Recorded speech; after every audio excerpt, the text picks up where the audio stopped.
I'm gonna give you a hypothetical situation, okay? Let's say you go to your piercer to get a helix piercing, but you don't give them any other instruction. You go, I want a helix piercing. Okay, cool. You get your piercing. And this is what your piercing looks like. The first thing that you notice is that when you look straight in a mirror, you can see that little ball in the front. However, when you look at your piercing fully from the side, you can't really see the front all the time. Most of the time, you actually just see the backing and it's super long. You think, whatever, it's just healing jewelry. Once I get my downsize, it'll look better, and once I'm fully healed and I get my cute jewelry, it'll be fine. 6 to 9 months later, your healed piercing is ready for cute jewelry. You go to your piercer and you tell them that you want this style of jewelry in your helix piercing. And your piercer tells you, no, this isn't actually gonna fit there. Or better yet, your piercer might try to put the jewelry in there and it just doesn't fit right. Like, it's a super awkward fit. Oh well, maybe it's my body, maybe it's just like my anatomy, like what can you do? Okay, how about a hoop instead? What you want out of the hoop is like a nice snug fit, something that's gonna sit nice and hugged and tight to the ear, nothing too loose. But for some reason, the smallest hoop that your piercer can get in there still flips up and down, like it's still kind of loose, and there's no smaller hoop to put in that space. It must be my anatomy, it must be my fault. That kind of sucks. Oh well. Actually, it's not just you. Piercings can be changed and altered angle-wise to accommodate exactly what you want out of the piercing. Hey, it's Dre, and we're going to be talking about helix piercings today. Before we really get into it, I want to give a really big disclaimer. Everyone's anatomy is different, not just in these simple ways that you might be able to conceptualize. Everyone is different in all of these little intricate ways. I'm going to give a broad overview of different angles of helix piercings and what they are for. But at the end of the day, without an anatomy check from a piercer or a consultation, I cannot give you any exact answers just from this video. You should talk to someone that you trust in person who can give you an exact explanation for what works for your body.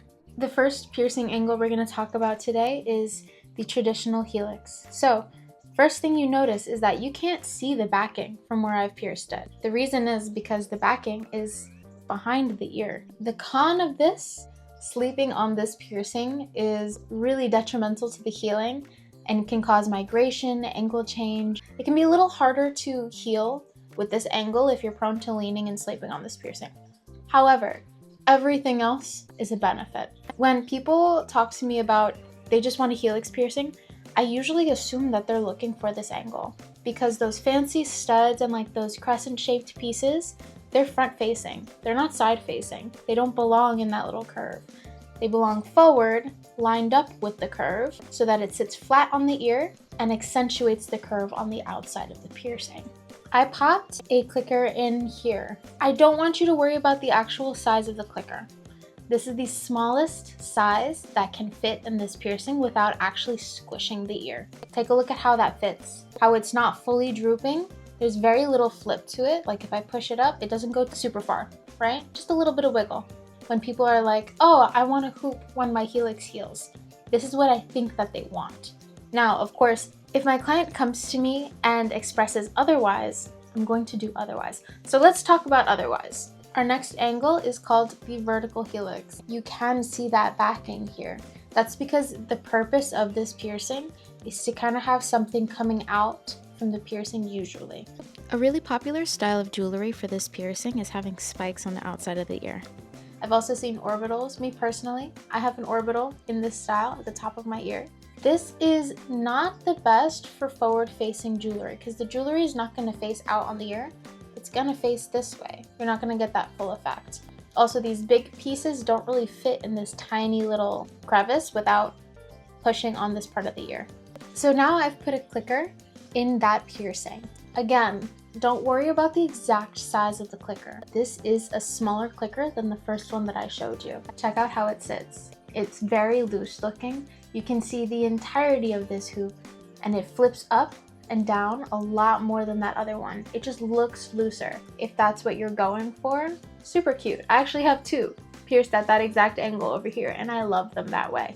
However, I don't think this is what everyone's always going for. So if you're a piercer and you're piercing helixes, which you definitely will do as a piercer, get in depth with that consultation. What's the kind of feel that you're looking for? What's the jewelry you want to wear? Do you like your clickers loose? Like, do you like that loose, droopy, hanging chains kind of vibe? Or are you looking for something neat, fitted, snug? The next angle that I want to talk to you about is the flat helix, or better known as the flat piercing. There are a couple different functions to this piercing. The first one is making the aesthetic choice to not pierce near the edge of the ear. This is why a lot of people don't consider this a helix piercing. You probably don't want a hoop if you're going for this option. On the other hand, not everyone has this fold in this way. Some people have no fold on their helix where it's totally flat out. And some people have a very significant fold on their helix.